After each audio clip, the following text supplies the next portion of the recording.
you're aspiring to be the president of Senegal someday. So if the problem is the leaders, then why aren't you part of the problem?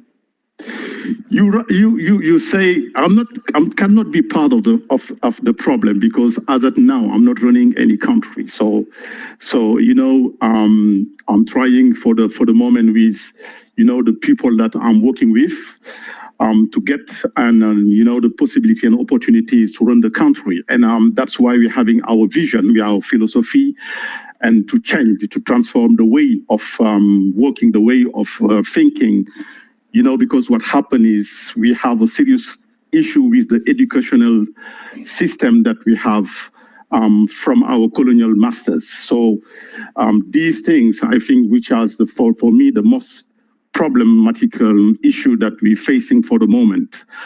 And people like us, we get the chance to have that opportunity to learn in the developing countries, and this is where we realize that for some of the thinking or some of the way that we behave, coming from the education, I will say.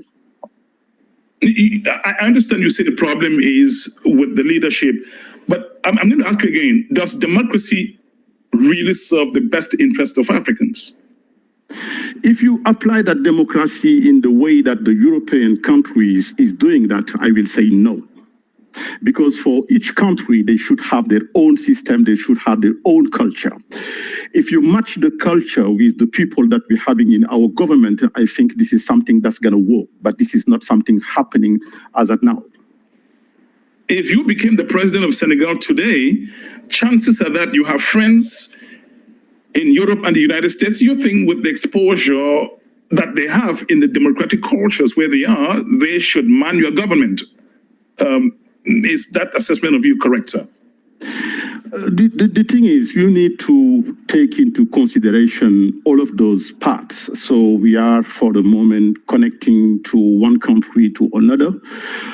We cannot, create our own system working only with what we have. So for me, it's both sides. So what we need to do is, first of all, going by priorities with our culture, what we have, what we got, and then open to what the world is expecting, what the world is needed. So this is something that we need to figure out. When we say democracy, it's a common sense. It's just common sense.